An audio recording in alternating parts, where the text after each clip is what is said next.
Hola a todos y todas y bienvenidos a este webinar del discurso a la acción, factores que afectan la implementación de políticas climáticas en ciudades, que es organizado por la Alianza Clima y Desarrollo, también conocida como Climate and Development Knowledge Network o CDKN. Mi nombre es María José Pacha y soy la coordinadora de conocimiento y redes para la región de América Latina y el Caribe. Nuestro presentador hoy es el doctor Daniel Ryan. Daniel cuenta con un doctorado en Ciencia Política de la Universidad de Texas en Austin, Estados Unidos, un posgrado en Derecho Ambiental de la University of London en el Reino Unido, es abogado de la Universidad Nacional de Córdoba. Actualmente es director del área de investigación de la Fundación Ambiente y Recursos Naturales, FARN, y coordinador del Centro Regional sobre Cambio Climático y Toma de Decisiones.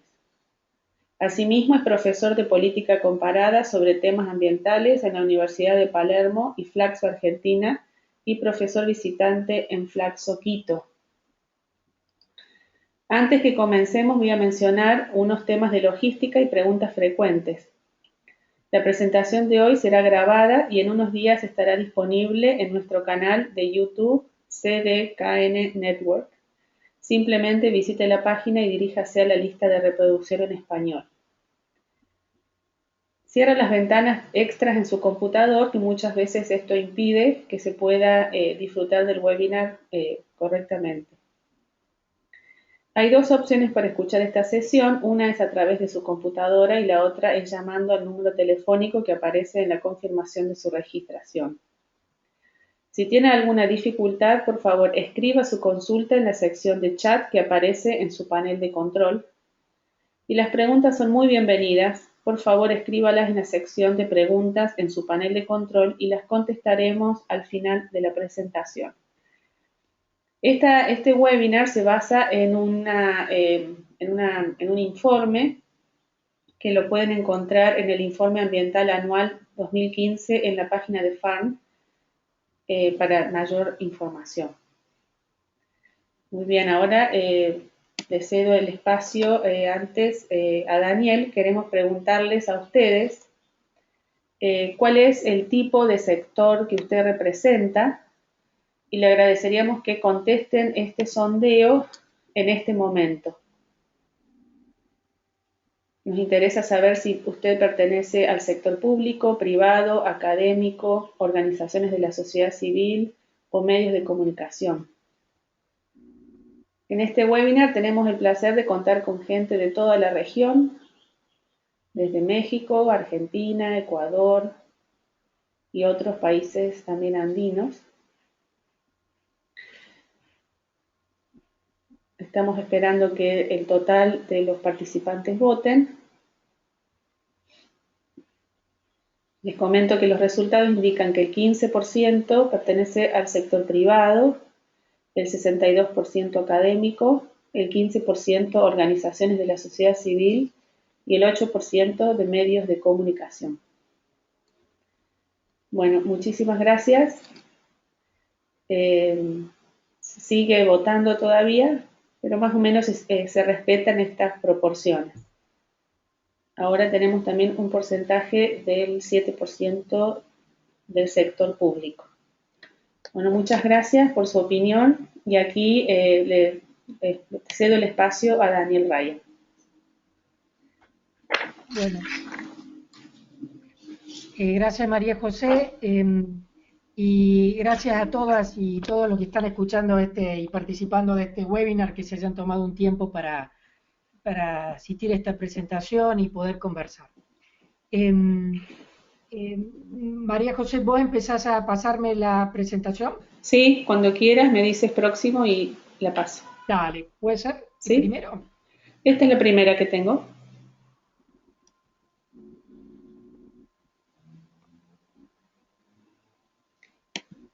¿Ya se ve en pantalla? Sí. Deberías ver.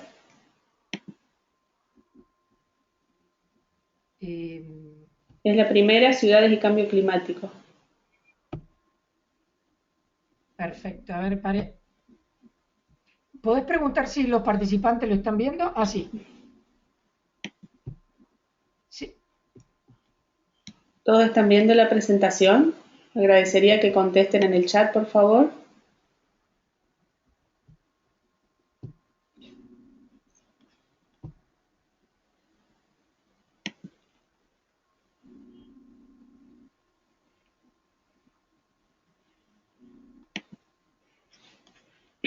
¿No lo ves, Daniel? Lo que yo tengo aquí es la del sondeo, la encuesta. Yo Ah, puedo seguir, pero tengo que estar seguro que los participantes la vean.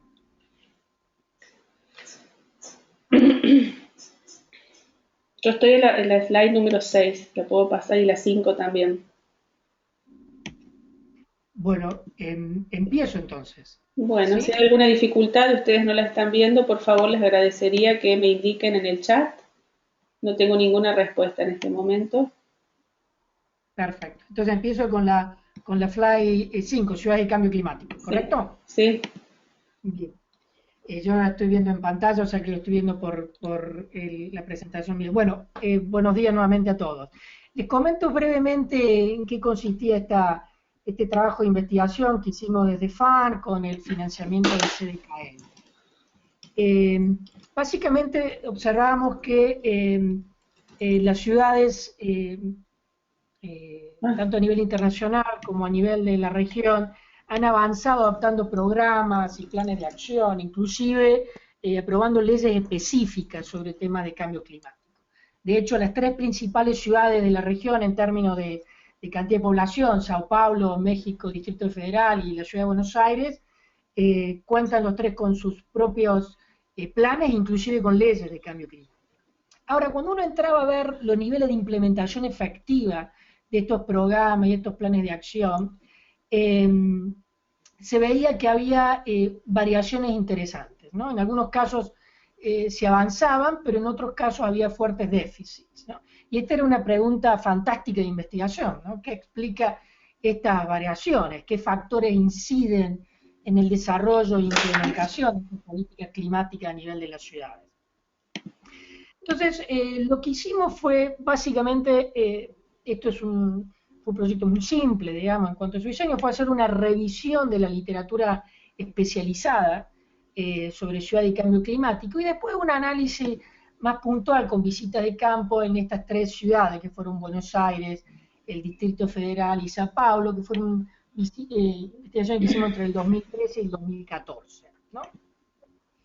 Eh, Daniel, disculpa, te estoy haciendo presentador para que puedas mostrar tu pantalla. Tengo alguna dificultad técnica. Puedes mostrar tu pantalla y seguir tranquilamente, pero se va a ver tu pantalla. Perfecto.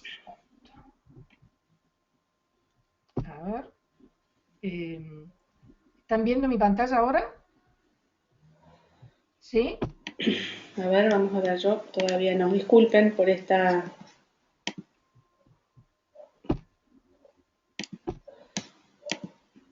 Creo que se quedó, disculpen, ¿no? Creo que se quedó mal el sistema en el tema del sondeo. Ahí está, a ver. Ahí está, creo que ahí estaba el problema.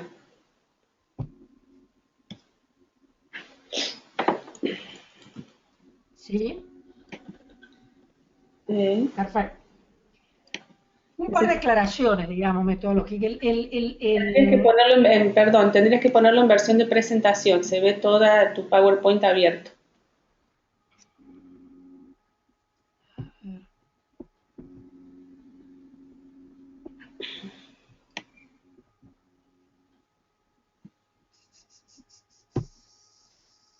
Está-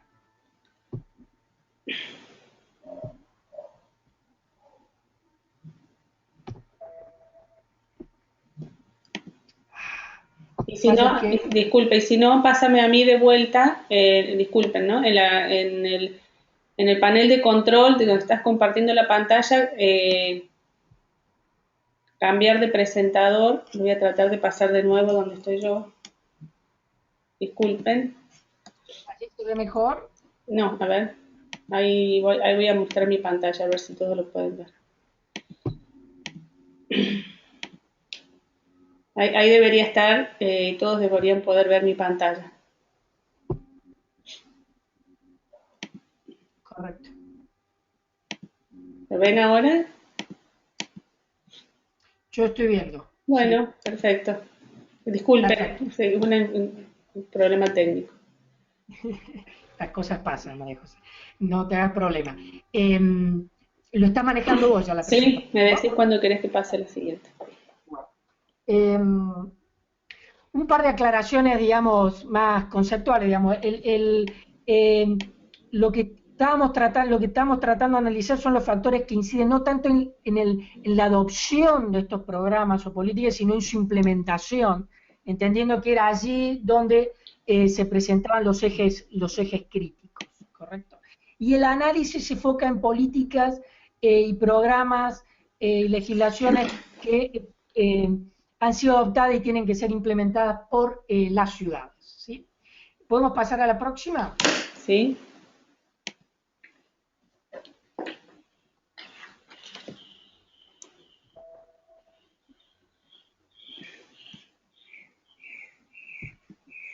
Perfecto. Factores que afectan. En el análisis, cuando uno hace un análisis, digamos, un paneo de la literatura, una de las cuestiones primero que identificamos era que hay una tendencia demasiado casuística, en el sentido de que lo que hay en general es análisis de casos y muchos informes que terminan con largos listados de factores que pueden incidir o que son relevantes para entender el desarrollo de la política climática.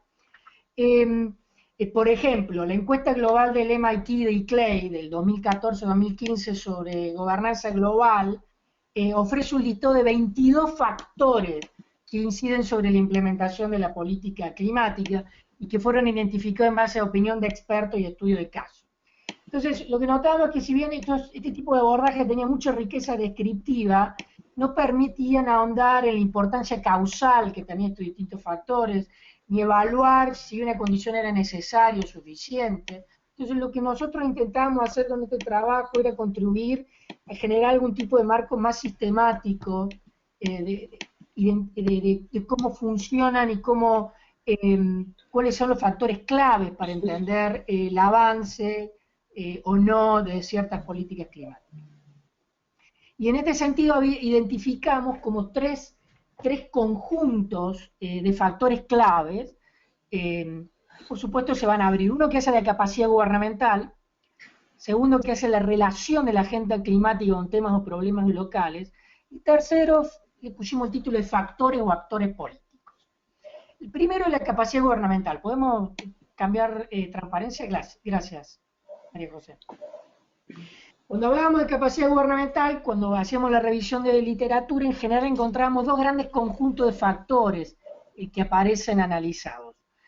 Uno es básicamente análisis más jurídico, las competencias legales, ¿no?, que tienen las ciudades para formular y ejecutar políticas. Hay una serie de trabajos sobre todo estudios de caso, que plantean esta relación, en función de la extensión de las competencias legales que tienen las ciudades, de su capacidad de poder avanzar ciertas agendas o no. Otro segundo conjunto de factores vinculado a las competencias legales estaba aquí está, María José, esa es la transparencia. Está vinculado a la capacidad estatal. Esto es interesante, esto es un paso más allá del análisis jurídico, sino son estudios que analizan, estudian la capacidad del Estado municipal, de los gobiernos locales para poder implementar esta política. Y allá fundamentalmente hay como tres elementos que se mencionan. Uno es el caso de los recursos humanos. Allí es muy interesante un trabajo de Holgate, por ejemplo, comparando la política climática de la Ciudad del Cabo con la de Johannesburgo, y hay un análisis de caso comparativo donde el autor demuestra cómo la diferencia en el avance de la agenda climática entre estas dos ciudades estaba dado fundamentalmente por la capacidad estatal, por la disponibilidad de recursos humanos y de financiamiento que tenía Ciudad del Cabo con respecto a Johannesburgo. financiamiento se plantea como otro tema clave, y el acceso y gestión de la información, la capacidad que tienen las ciudades de poder, digamos, y no tanto generar información como también de gestionarla, poder interpretarla para el análisis de política. Ahora, la siguiente, por favor. La siguiente, algunos comentarios sobre la relevancia y la capacidad gubernamental. Y acá es donde es interesante este análisis que ya, esta revisión de la literatura y el trabajo de campo nos permitían ya sacar algunas conclusiones, digamos. La capacidad gubernamental se puede entender como una suerte de condición necesaria para poder avanzar e implementar las políticas climáticas. ¿Qué significa eso? En aquellas ciudades donde algunas de estas condiciones que hacen a la capacidad del Estado no estaban presentes, estas políticas era muy difícil que se pudiesen avanzar. Ahora, que fuera una condición necesaria no quiere decir que sea suficiente. El hecho, de la misma manera, estas capacidades gubernamentales estaban presentes, también encontrábamos déficit de implementación. ¿Por qué? Porque la implementación de la política puede ser vetada por actores, digamos, que cuando fue la adopción de la política no se manifestaron tan abiertamente en contra, y cuando se llega a la implementación se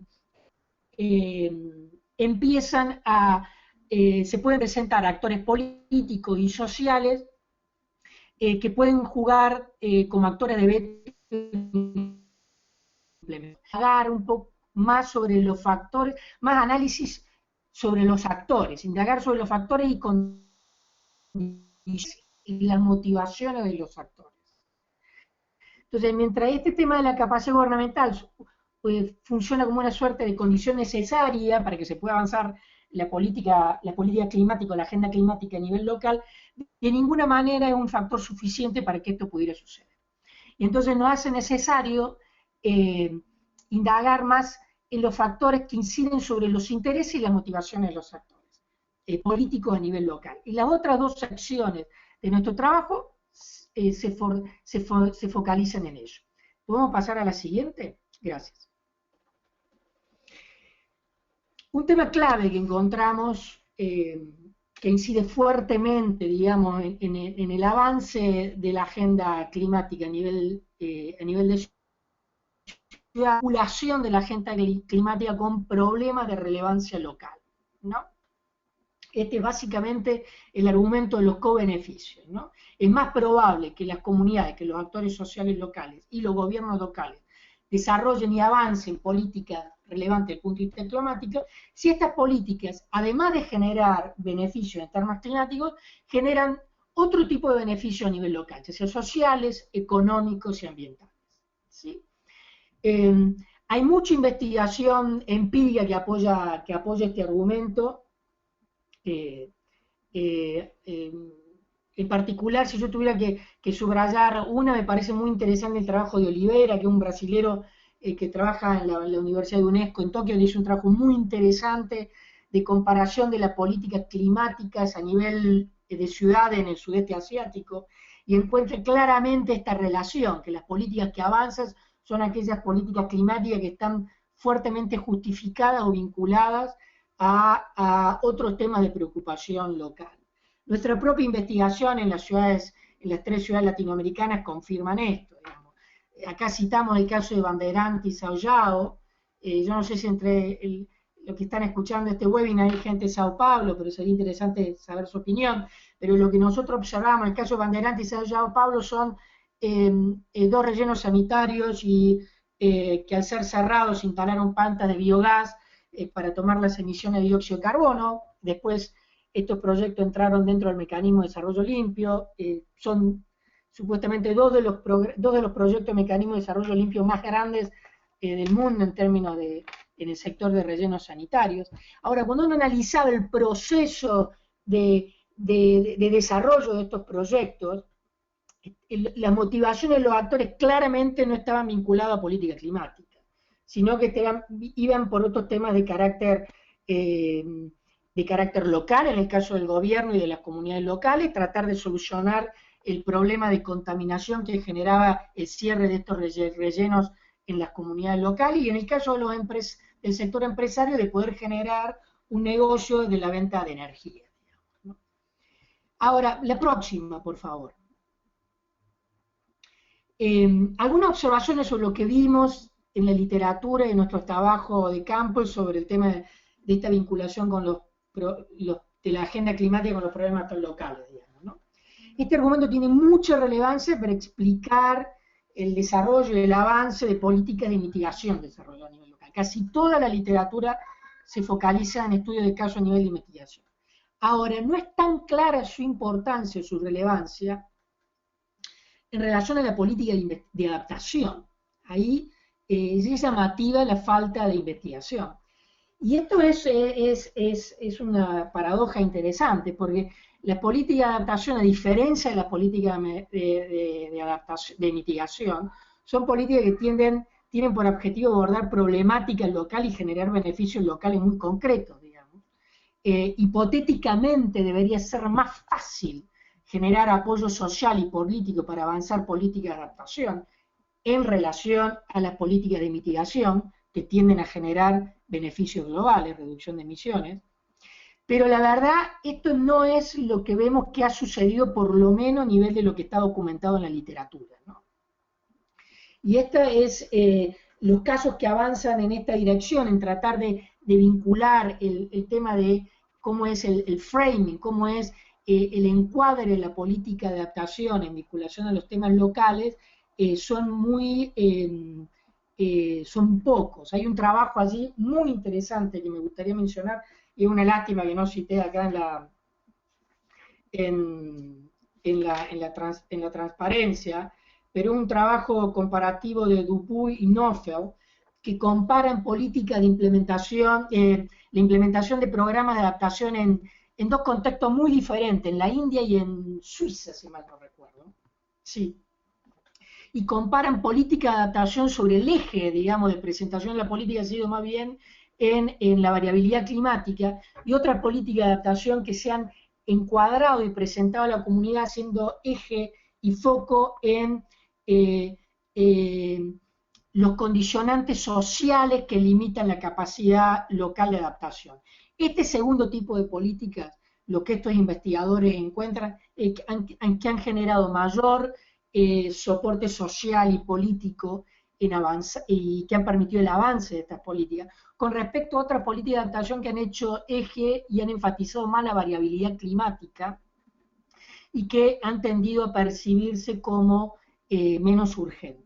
De todas maneras, este es un campo donde claramente hay un gap, hay un vacío en la literatura y que y tanto en la literatura, digamos, en la investigación como en el análisis más puntual de política, ¿no? Y que es un área interesante para abordar. Segundo, ¿podemos pasar a la próxima? Gracias. La próxima transparencia, gracias. El tercer set de factores, dijimos, el primero fueron temas que afectan a la capacidad gubernamental, que dijimos que eso funcionaba como una suerte de condición necesaria pero no suficiente, y que era necesario analizar más bien los factores que inciden sobre los intereses y las motivaciones de los actores locales. Entonces vimos primero hasta qué punto el encuadro, vinculación con otros temas de la agenda local facilita o no el avance de las agendas climáticas, y otro tercer conjunto de factores más que hemos puesto como título factores o actores políticos, donde ahí identificamos como tres ejes, digamos, que identificamos en la literatura. Una línea de investigación que enfatiza el rol del liderazgo político. La literatura en inglés, acá buena parte de la literatura, hay que mencionarlo, está en inglés, es el Climate Champions, ¿no? Una segunda línea que aborda más el tema de los actores sociales, cómo son las coaliciones sociales de apoyo o resistencia a la agenda climática. Y una tercera consideración que queríamos hacer era sobre el rol que tienen los partidos políticos en la agenda climática. Vamos a analizar primero el tema del liderazgo político y los Climate Champions. La siguiente, por favor. Bien. Cuando se habla de los Climate Champions, básicamente se está haciendo referencia a altos funcionarios de gobierno, ya sean electos o designados, que activamente, digamos, asumen el tema climático como un tema de agenda propia y promueven la adopción y el desarrollo de cierto tipo de medidas o estrategias. ¿Qué los motiva? En algunos casos puede ser compromiso ideológico con la agenda de sustentabilidad, en otros casos pueden ser formas de ganar prestigio profesional o político y posicionarse como un actor en temas internacionales, ¿no? El tema de la literatura sobre Climate Champion, yo diría que de los análisis políticos posiblemente esta sea donde más literatura y trabajo encontramos, ¿no? Fundamentalmente en relación a las grandes ciudades, ¿no? Donde encontramos, digamos, alcaldes que asumen un rol importante para posicionarse en este tipo, con respecto a este tipo de temas, ¿no? Esta literatura también está muy vinculada al rol que cumplen las redes transnacionales, ¿no? Como espacio, digamos, para donde estas ciudades pueden ganar, y estos políticos pueden ganar prestigio, prestigio internacional y posicionarse, ¿no? Hay allí trabajo muy interesante en la región, menciono simplemente un trabajo, por ejemplo, en el contexto brasilero, un trabajo de Martins Costa Ferreira comparando San Pablo y Río, donde enfatizan el rol que han tenido esta red transnacional y el liderazgo político de estos Climate Champions para avanzar esta agenda. La siguiente, por favor. Ahora, lo que nosotros hemos visto en las 3 ciudades que analizamos más en profundidad en la región y en la literatura comparada, es que los Climate Champions cumplen un rol muy importante, especialmente en el momento de la adopción de la política climática, ¿no? Pero pueden avanzar, su capacidad de poder avanzar en la implementación es limitado, solamente pueden hacerlo hasta cierto punto, como dice Bultmann, ¿no? Esto ha sido muy claro en el caso de Sao Paulo, digamos, ¿no? Donde durante la administración de Kassab, Sao Paulo tuvo un liderazgo, o en el caso de Ciudad de México, con la administración de Marcelo Ebrard, tuvieron un rol muy importante de liderazgo en tema climático en la región, fueron de las primeras ciudades grandes de América Latina que aprobaron su legislación de cambio climático, abordaron, digamos, se adoptaron compromisos de reducción de emisiones, etc. Pero, digamos, los déficits de implementación se mantuvieron en algunas áreas y cuando hubo cambio de gobierno, los cambios de gobierno impactaron, digamos, la relevancia que tenían los temas climáticos dentro de la agenda local. En el caso de Sao Paulo, posiblemente es donde con más fuerza se vio, digamos, la pérdida de relevancia del tema climático luego del cambio de gobierno de la administración de Kassab a la de Fernando Haddad, ¿no? Que cambió de la administración del PSDB a la del PT. Pero inclusive en la Ciudad de México, donde se dio el cambio de gobierno de Marcelo Ebrard al posterior gobierno de Miguel Mancera, fue dentro de la misma coalición de gobierno, el mismo partido, el PRD, pero de todas maneras la relevancia que tuvo el tema no es exactamente la misma, digamos, ¿no? Entonces el liderazgo político cumple un rol fundamental, sobre todo a nivel de alcalde, en explicar la adopción de ciertas políticas, pero digamos no nos responde totalmente, no es un factor suficiente para explicar los déficits o los avances en la implementación. La próxima, por favor. Otra línea de trabajo muy interesante es el análisis más de los grupos de interés, digamos, o de los movimientos sociales, o sea, ya sea el análisis de cuáles son las coaliciones sociales y económicas a nivel de las ciudades que se plantean a favor o en contra. Aquí tenemos que decir que buena parte de estos estudios, sobre todo el análisis de la plataforma de actores y redes de apoyo que sostengan política de relevancia climática, en general, los trabajos empíricos se han tendido a hacer en contexto europeo o norteamericano, digamos. Hemos encontrado pocos trabajos de este tipo en los países del sur global, algo en India, algo en África, muy poco en América Latina, ¿no? Y esta es una diferencia interesante, porque los análisis que se dan en el contexto europeo y en el contexto norteamericano generalmente han tendido a vincular, digamos, las coaliciones de apoyo a la política climática con fortaleza o fortaleza de constituency verdes, digamos, ¿no? De los grupos del ambientalismo más tradicional. Entonces allí, por ejemplo, los análisis, hay análisis que plantean, digamos, cuál es el nivel o cantidad de personas que forman parte de ONGs o del movimiento ambientalista, o donan al movimiento ambientalista y tratan de generar correlación para ver si hay relación entre nivel de activismo ambiental a nivel local y fortaleza de la política climática a nivel local. Ahora, ese tipo de análisis, cuando uno lo plantea en el contexto latinoamericano, la sensación que uno da es que tiene una serie de limitaciones. ¿Por qué? Porque primero, porque en el contexto latinoamericano la fortaleza del movimiento ambientalista desde el punto de vista como movimiento institucionalizado es mucho más débil, comparado a las ONG profesionalizadas y al mayor nivel de institucionalización en términos de recursos, etcétera, que tienen las ONG ambientalistas europeas y norteamericanas.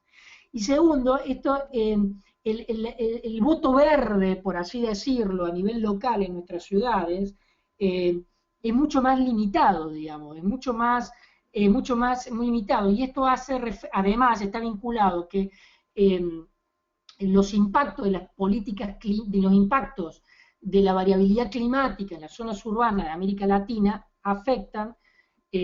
tienden a afectar o tienden a incidir mayormente en los sectores de los pobres urbanos, que generalmente no son los grupos que forman parte o que están, digamos, vinculados a los grupos tradicionales verdes.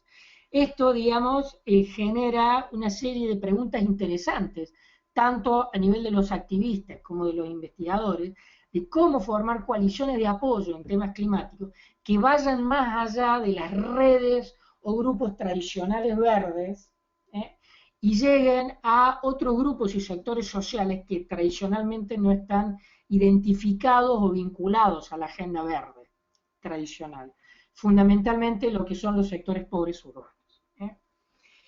Ahora, los análisis que uno hace de las coaliciones de apoyo, también uno lo debería hacer en relación a las coaliciones, digamos, que se plantean en contra, digamos, que generan resistencia.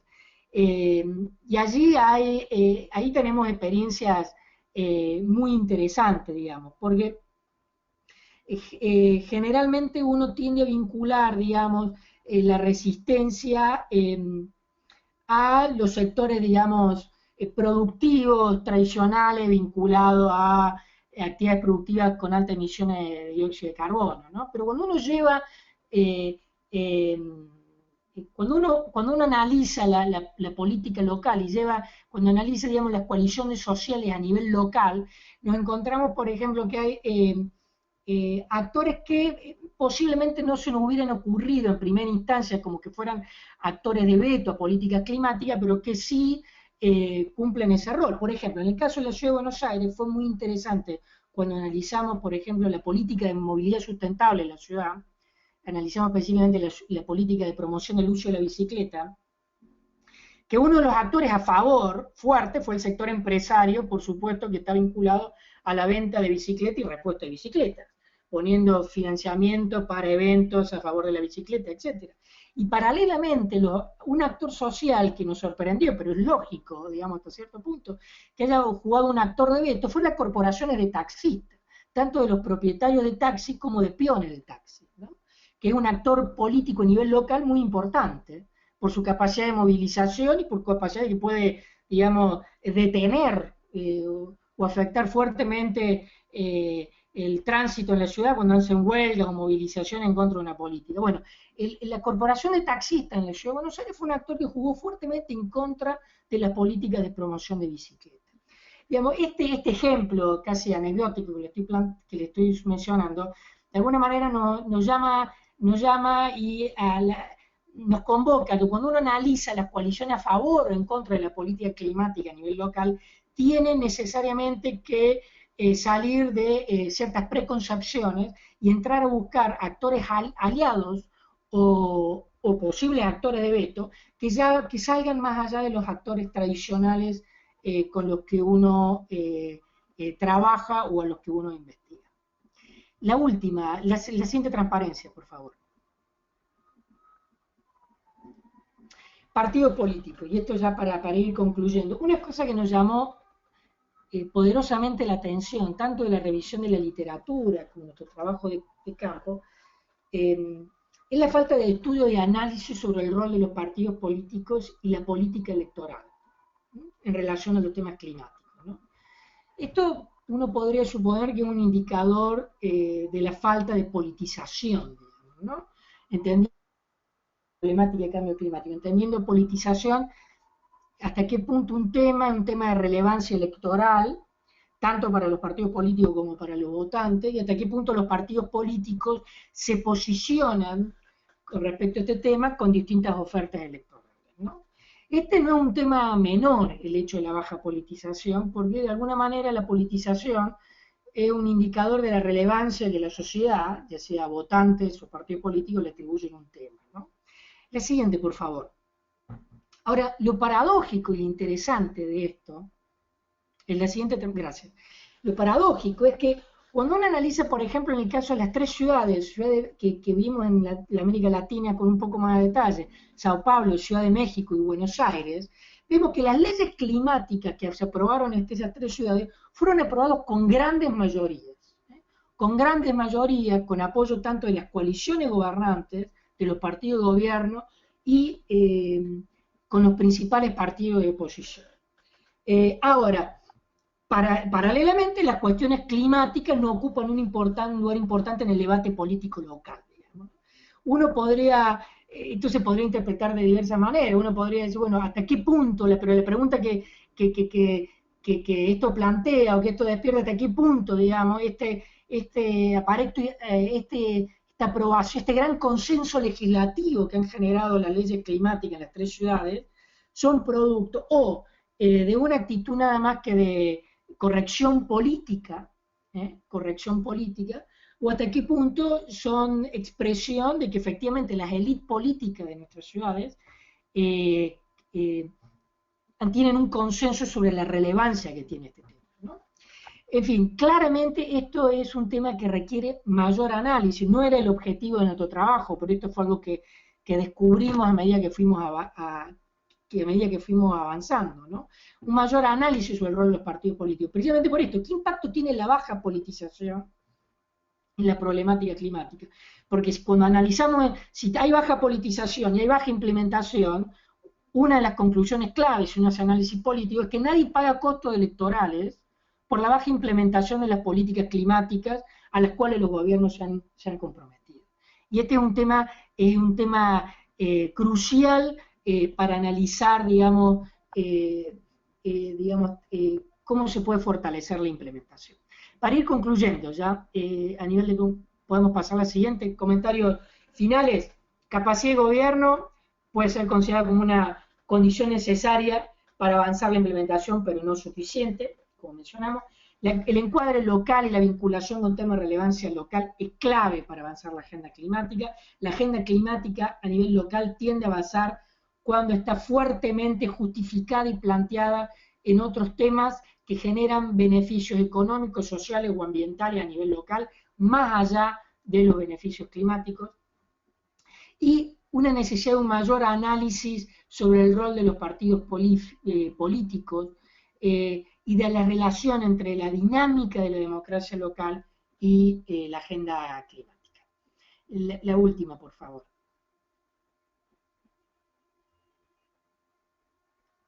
Bueno, muchas gracias. Aquí está mi mail en caso de cualquier comentario que quieran hacernos o pregunta. Y este es el sitio web de la Fundación donde allí van a poder encontrar este artículo publicado.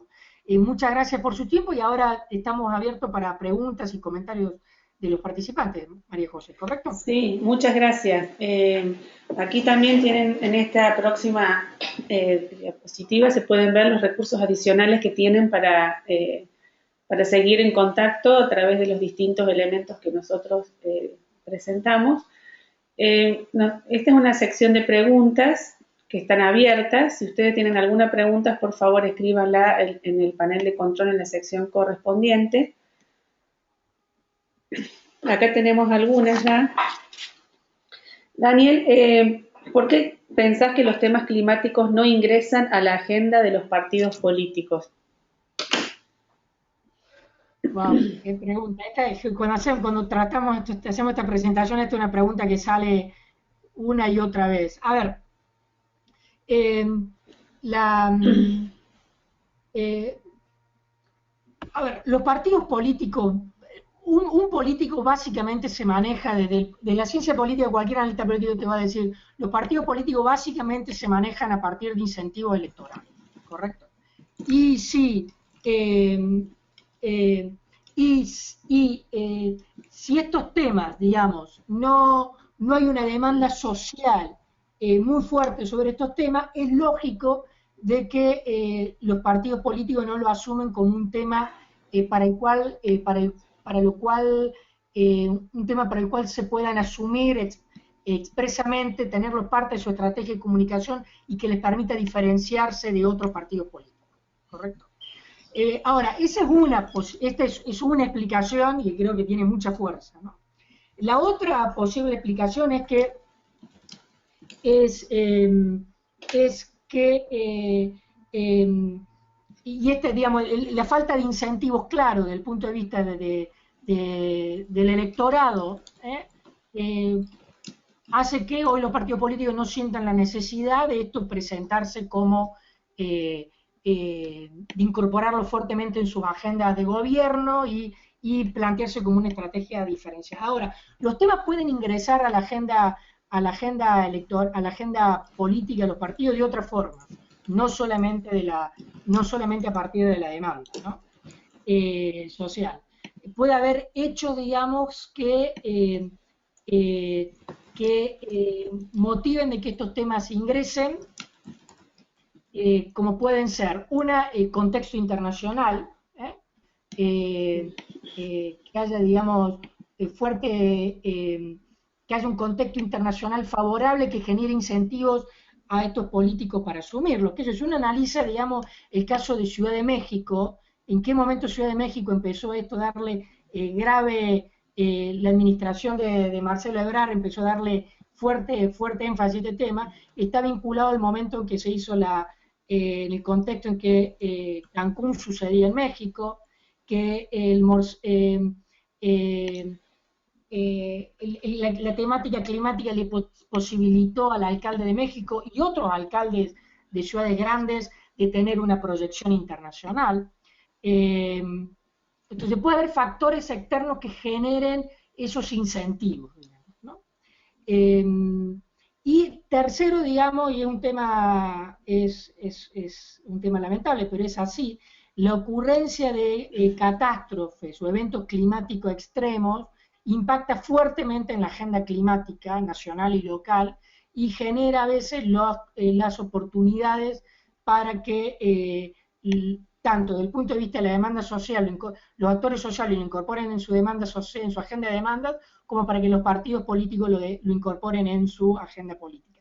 Va a ser interesante en este sentido ver qué pasa en Sao Paulo, ¿no? Con la crisis, la fuerte sequía que está sufriendo la ciudad de Sao Paulo y la región metropolitana y la escasez hídrica, digamos, más que la sequía, la escasez hídrica, cómo esta situación va a impactar en la política electoral y en la política, digamos, de la ciudad y del Estado en el corto plazo. Bueno, muy bien. Muchas gracias. Acá tenemos 5 o 6 preguntas de la audiencia. Vamos a ver si nos alcanza el tiempo para contestar todas. Acá Sebastián Kratzer nos pregunta, ¿también han visto en el proyecto si el progreso hecho a nivel de ciudades en el cambio climático influye progreso legal o práctico a nivel nacional? ¿Y qué rol para actores internacionales a nivel de las ciudades existe que promueven la agenda climática? María José, ¿te parece que leamos todas? Primero, me gustaría sería más por pregunta, por las dudas. Lo que sí te pediría es que ser más breve. Perfecto. Bueno, el contexto nacional e internacional. El contexto factores internacionales sí están muy presentes en la literatura para explicar el avance de la agenda climática a nivel local.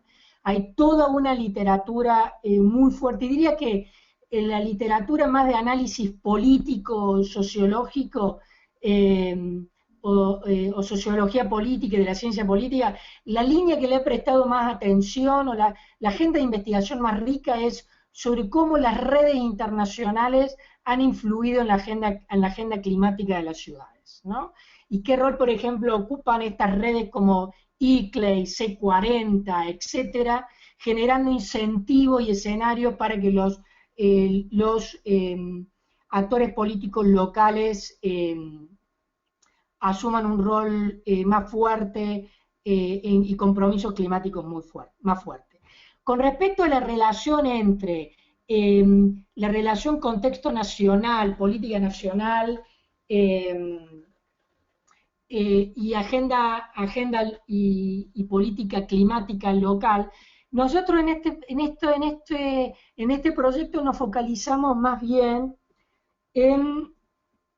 no en proyectos, en programas que han sido aprobados a nivel nacional y que tienen que ser implementados a nivel local, sino en políticas que tienen su origen a nivel de gobiernos locales, digamos, ¿no? Y allí, digamos, donde nosotros vemos, allí, digamos, yo veo dos cuestiones. Una, digamos, que los movimientos o el cambio de orientación política a nivel nacional puede impactar en los incentivos que tengan los gobiernos de ciudades para posicionarse a nivel climático. Traduzco, por ejemplo.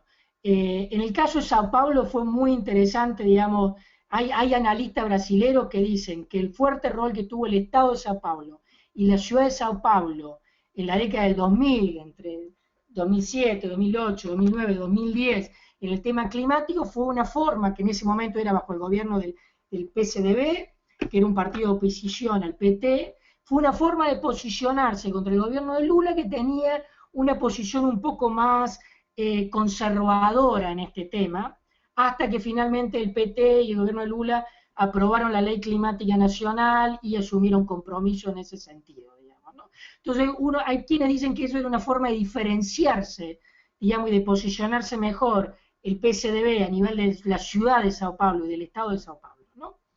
De la misma manera, hay analistas brasileños que te dicen que el cambio, digamos, de que ahora a nivel de Sao Paulo haya un gobierno de PT y que el gobierno de Dilma y el gobierno del PT a nivel nacional, la agenda climática ha empezado a tener menos relevancia, se explica, digamos la menor relevancia que tiene la agenda climática a nivel de la ciudad de Sao Paulo por el alineamiento que está entre la ciudad, entre el gobierno de la ciudad y el gobierno nacional.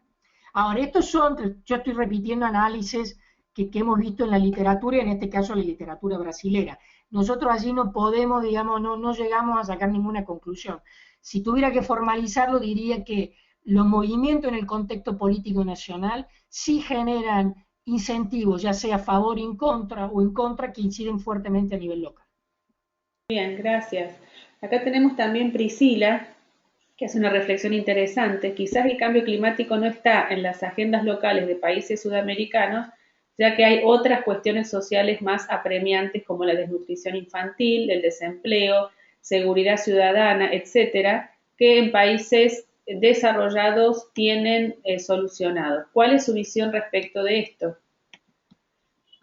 Buenísima la pregunta, Priscila. A ver, claramente por eso yo creo que el tema de el segundo factor que hablamos, en el sentido de que las agendas climáticas empiezan a avanzar cuando están vinculados a otros temas de relevancia local, digamos, ¿no? Por ejemplo, el caso y esos beneficios, otros temas de relevancia local pueden ser tanto temas económicos, sociales, como temas ambientales, pero de fuerte impacto local.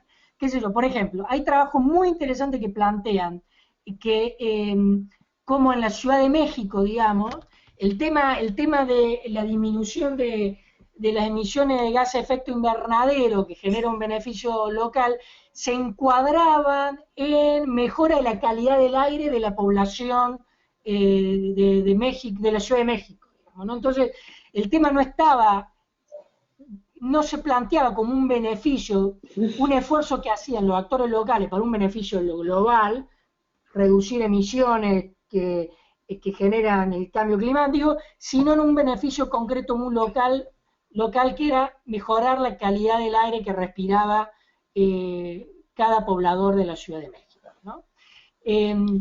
Entonces, la literatura ahí es muy clara y muy fuerte, digamos, la evidencia, digamos, las agendas climáticas tienden a avanzar cuando están fuertemente encuadradas en temas que generan otro tipo de beneficios locales, ya sea de orden económico, social o ambiental. Y la pregunta interesante en América Latina es por qué, sobre todo en el tema de adaptación, no hemos podido avanzar fuertemente en esa dirección, ¿no? Porque allí claramente la política de adaptación y la medida de adaptación se pueden vincular fuertemente con las condiciones de habitabilidad de las poblaciones más vulnerables en términos sociales y ambientales de nuestras ciudades, ¿no es cierto? Entonces ahí las posibilidades de sinergia entre una agenda, digamos, de combate a la pobreza urbana con una agenda de adaptación al cambio climático, las posibilidades de sinergia son muy fuertes. Gracias. Acá tenemos a Andrea Rodríguez Portilla que te pregunta qué opinas de trabajar en medidas de adaptación en predios pequeños con actividades productivas seriamente afectadas por el cambio climático, hablando de pequeñas ciudades con un fuerte componente rural. Podría, no le podés dar el micrófono, ¿no? A Para que ver, me explique el comentario, para que nos comente. vamos a ver. A ver si está Andrea todavía. Sí, acá está. Porque ahí Andrea, está como... acá tienes el micrófono, puedes Hola, preguntar directamente. hola, ¿cómo están? ¿Me oyen? Sí, perfecto. Andrea, perfecto, Hola, gracias. buenas, ¿cómo están? Desde Colombia. No, la cuestión es que nosotros estamos trabajando en un proceso en el que trabajamos en cuencas abastecedoras de agua, pues acueductos, pues de ciertas ciudades acá en el Putumayo. Resulta y pasa que hemos tratado de vincular predios o gente que está como incidiendo sobre la salud de las cuencas y hacemos cosas pequeñas como por ejemplo crear actividades de conexión, evitar que se contamine el agua, evitar que haya como actividades de erosión y que eso impacte, digamos, en la calidad del agua, pues para el resto de la población, ¿sí? De la gente que vive en la parte baja. Entonces, ¿qué opinan si eso puede generar impacto? Pues nosotros consideramos que sí. Lo que pasa es que ha sido muy pequeño porque no hemos podido vincular a otras familias de tal manera que sea más masiva el efecto, pero no sé si estamos caminando en una buena dirección. ¿Ustedes qué opinan? No sé. Perfecto, gracias, Andrea. Te agradezco el comentario. Digamos, dos reflexiones sobre lo que estás diciendo, creo, digamos. El análisis nuestro fue más a nivel de intervención desde el punto de vista de política pública, ¿correcto? No ¿Ya? de intervención desde el punto de vista de iniciativas de sociedad civil. Entiendo que lo de ustedes más viene del sector de organizaciones no gubernamentales. Sí, más bien de ese lado, sino que en este momento estamos tratando de vincular a las alcaldías locales en un proceso de conocimiento, pues como de la normatividad y del impacto que tendría, pues adaptarse al cambio climático, digamos, por ejemplo, en estas zonas que son eminentemente productivas agropecuarias, digámoslo así, que hemos visto que nuestro Producto Interno Bruto lo genera la actividad agropecuaria, pues seriamente afectada por las condiciones de variabilidad climática bastante fuertes que ha tenido Colombia en los últimos 2 años. Hemos tratado de vincular a la agenda institucional, pero sí percibo que a pesar de que somos pequeños y se pueden hacer cosas, lo que tú mencionas de resistencias y como de desconocimiento y como de ciertos intereses no permite avanzar, no permite permear ciertos escenarios institucionales. Correcto. Mira, sí, dos cuestiones, digamos, allí. Una, digamos, el trabajo nuestro ha sido más en mirando desde la política pública y la verdad nos hemos focalizado más en grandes ciudades que en pequeños municipios rurales, ¿correcto? Ujú. Pero yo creo a ver, lo que vos estás, cada uno trabaja, digamos, en el área donde ha decidido y donde puede hacerlo, digamos, y Claro. me parece que el trabajo de ustedes, por lo que tú has comentado, tiene muchísimo sobre lo cual aprender. Y el desafío que apuntan iniciativas como la que vos estás planteando es un grave problema que tiene la política ambiental en general, digamos, o las acciones de sociedad civil, que es cómo generar escala, digamos, ¿no? Cómo pasar de la experiencia del proyecto a generar escala, tener una escala mayor. Allí yo no tengo Exacto. un Brooklyn, digamos, pero es el gran desafío. Yo de lo que hemos visto, digamos, mi mensaje nuevamente sería, digamos, si yo puedo subrayarte algo de lo que hemos visto es clave, digamos, la forma en que ustedes abordan y abordan y entran en contacto con posibles aliados, tanto en el sector productivo como en el sector gubernamental, la forma en que encuadren esta iniciativa, ¿no? Encontrando, tratando de identificar cuáles son los intereses de estos actores que se benefician de la medida de ustedes que están planteando y que no se tienen que plantear en términos climáticos, cuáles son los beneficios en términos de productividad, si son predios rurales, Ujú. o si son población urbana que vive cercana a la cuenca, a los ríos, digamos, cuál es un beneficio, digamos, en calidad de agua o mejor capacidad de resistir o disminuir la vulnerabilidad ante las inundaciones. Creo que el tema de encuadrar, de cómo ustedes logran vincular el trabajo que ustedes están haciendo y que se plantea en términos de agenda de adaptación climática con agendas productivas o agendas sociales, tratar de identificar el interés de esos actores es clave para que ustedes puedan avanzar e identificar interlocutores o aliados en el sector gubernamental y en el sector productivo. Gracias. No, gracias a vos por la pregunta y el comentario y compartir la experiencia. Bueno, muchas gracias. Acá tenemos una pregunta de Facundo Castillo. Eh, yo le voy a dar el micrófono, pero agradecería un poco más de brevedad porque hay más preguntas y sería una pena que las demás personas se queden sin respuesta. Facundo. No sé si te escuchamos, Facundo. ¿Estarás ahí? Bueno, quizás no. Acá la pregunta de él es, ¿existe algún caso en donde un sector pobre de alguna ciudad se haya interesado en temas de cambio climático y en caso de ser positivo, cómo fue esta participación? Pregunto esto porque, como se mencionó, estos sectores participan menos en estos temas y muchas veces son los más afectados. Correcto, sí. Sí, hay experiencia, sí, hay experiencia. Donde yo he visto, lo que vimos en nuestra revisión de literatura, una cuestión ahí. Nosotros la revisión de literatura que hicimos fue en revistas académicas con peer review, ¿correcto? Vinculadas a cambio climático y ciudades. Esa fue la revisión de literatura que hicimos, digamos, ¿no?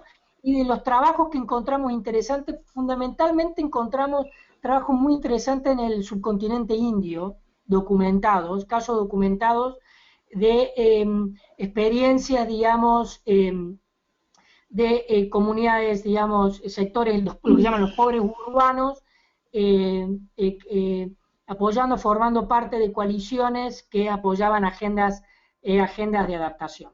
Pero también encontramos muchas políticas de adaptación que generaban enorme resistencia en pobres urbanos, fundamentalmente aquellas políticas de adaptación que tenían que ver con la relocalización de población. ¿eh? Entonces acá hay toda una literatura y todo un área, no más literatura, todo un área de trabajo para explorar más en profundidad, digamos, ¿no? Eh, Cuando hablo de relocalización son poblaciones urbanas pobres que están están habitando sectores que están sujetos a inundación o a desmoronamientos y que están en proceso de relocalización. Entonces hay numerosos casos que demuestran también los problemas y las tensiones que se generan allí. Pero volviendo a la pregunta original, sí hay casos en América Latina, pero donde al menos yo personalmente encontré los casos más interesantes documentados fue en el subcontinente indio y después en todo caso puedo mandar por email algunas citas al respecto, de artículos y estudios de casos. Muy bien, gracias. La pregunta que sigue va a ser de Eduardo Arias Pineda. A ver, recién el compañero se justificó que no tenía micrófono. A ver si en este caso tenemos más suerte.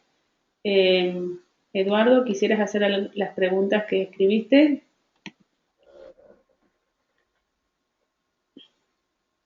Creo que también tenemos problema con micrófono. Eduardo dice, me parece muy importante la idea acerca de la baja politización del tema climático y por ende la ausencia para hacer reclamos en términos de responsabilidades políticas. ¿Puedes ahondar más sobre este tema? Sobre todo porque una falsa apropiación del tema puede llegar a ser más perjudicial. Qué pregunta interesante.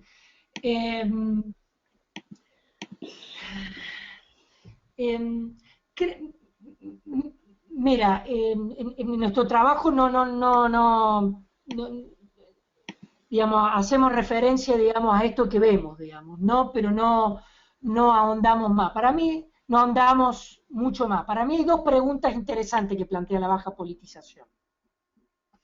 Además de la pregunta que plantea ahí, no recuerdo el nombre de la persona. María José, la persona que hizo la pregunta. Se llama...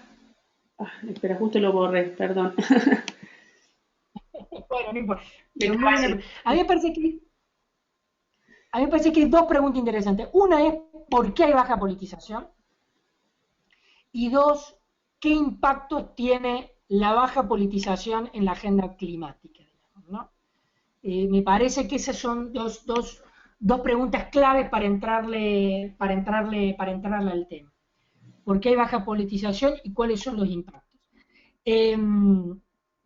Y eso sucede tanto a nivel local como también uno podría hacerse la misma pregunta a nivel nacional, digamos, ¿no?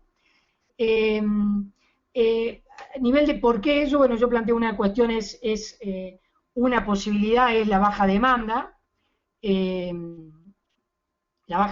social, y dos, digamos que lo climático tiene, y eso se explica también en relación a la pregunta que hizo otra compañera, que eso tiene que competir con otros temas que se perciben como mucho más urgentes y acuciantes por nuestras sociedades, sobre todo en espacios urbanos, ¿no? Y con respecto a los impactos, yo creo que la principal consecuencia de la baja politización es que se asumen compromisos, hay mucha retórica, pero después, cuando hay que entrar en la implementación concreta, que allí es donde los actores de veto que tienen oposición aparecen con más fuerza, digamos, hay muy poco incentivo para los gobernantes de turno de seguir avanzando con esa agenda, ¿sí? Y si no se avanza, no se pagan muchos costos electorales, a no ser que después venga algún evento climático extremo. Entonces, en un escenario donde, digamos, avanzar la agenda climática no te genera muchos beneficios electorales, te puede generar beneficios a nivel de reputación, la adopción, la retórica, pero después cuando va en la implementación es a pie de plomo, de a poco, eso no te genera costos, mayores costos, digamos, es una ecuación muy negativa, un círculo muy vicioso y muy difícil de cortar, ¿sí? Con respecto a la otra pregunta que nos hace el colega sobre si esto no permite una apropiación indebida, es una pregunta que sería interesante ver qué ejemplo tiene en mente, digamos, para plantearlo.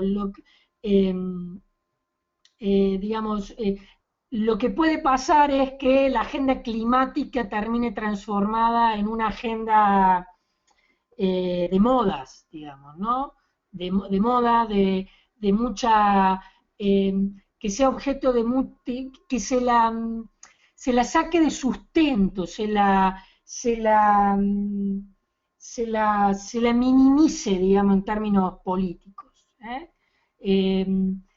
A ver, el tema de la bicicleta es un tema clave, digamos, un tema importante, digamos, ¿no? Ahora, los grandes desafíos climáticos de nuestras ciudades no pasan solo por la promoción de la bicicleta, ¿eh? Entonces, un riesgo que tenemos es que, digamos, la política climática quede sectorizada o en pequeñas, digamos, iniciativas que te generan cierta reputación, pero que no te permitan avanzar en otras áreas críticas y mucho más complejas en términos políticos, como es, por ejemplo, las condiciones de habitabilidad de los sectores pobres de nuestras ciudades. Disculpen, se me fue una respuesta larga, pero era una pregunta compleja. Bueno, gracias. La última pregunta se la vamos a dejar a Leonor, que acá le doy el sonido, a ver si la quiere hacer ella. Leonor, acá tienes el sonido disponible.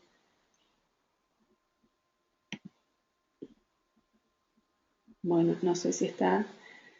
Muchas veces no hay micrófono, entonces no pueden hacer las preguntas. Voy a leer la pregunta de Leonor, me parece que el contexto más de Argentina. El análisis realizado respecto a las políticas climáticas puede ser ampliado a las demás políticas ambientales, tanto la Ley General del Ambiente como las leyes ambientales sectoriales, glaciares, bosques nativos, fueron sancionadas pero luego no son reglamentadas y no reciben el financiamiento previsto, lo que dificulta mucho su implementación.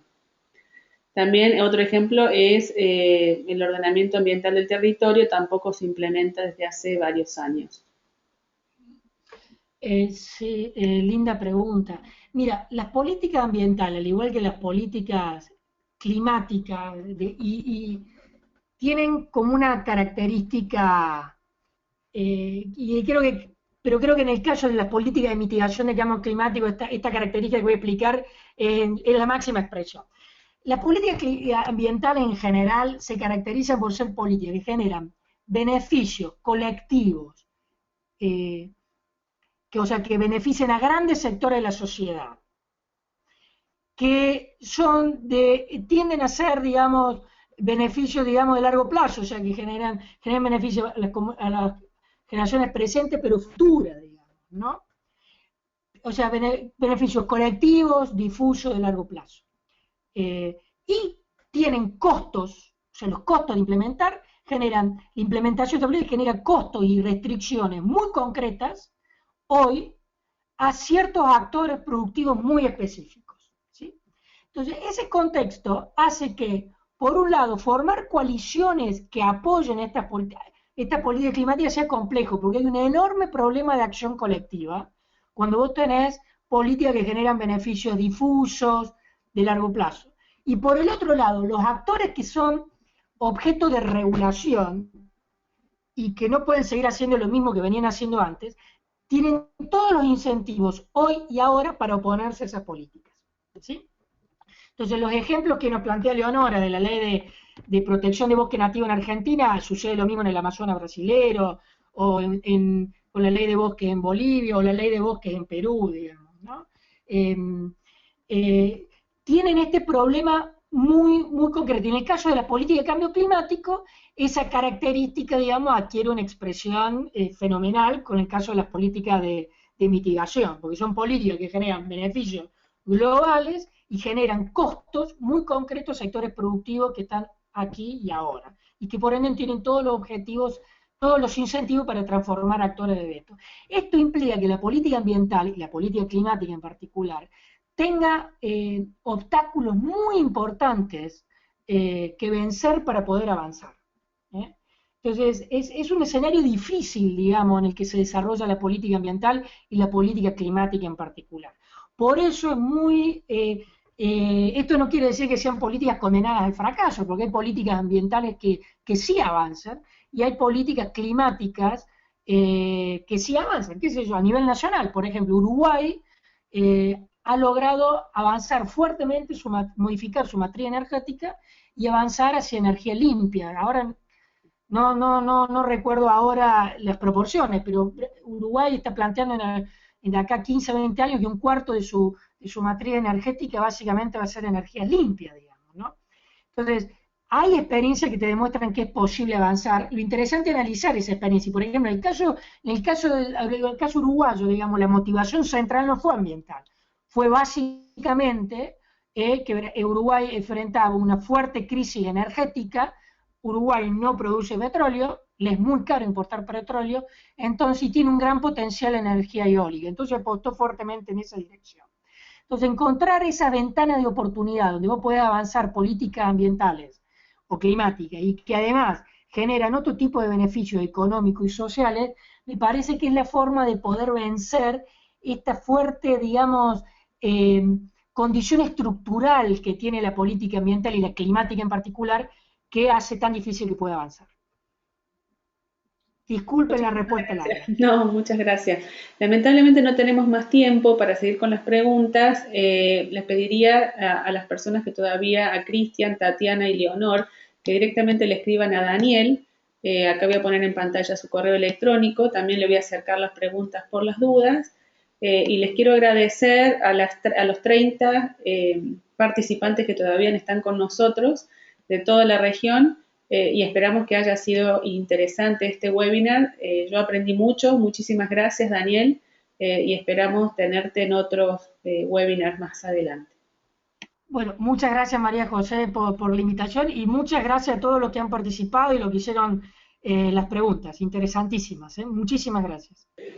Para terminar, les comentaba que van a recibir un correo donde van a poder comentar sobre el webinar. Les agradecería que la contesten porque sus comentarios son muy útiles y también que sigan observando este espacio para participar en otros webinars que vendrán en los meses siguientes sobre cambio climático y desarrollo. Muchísimas gracias a todos.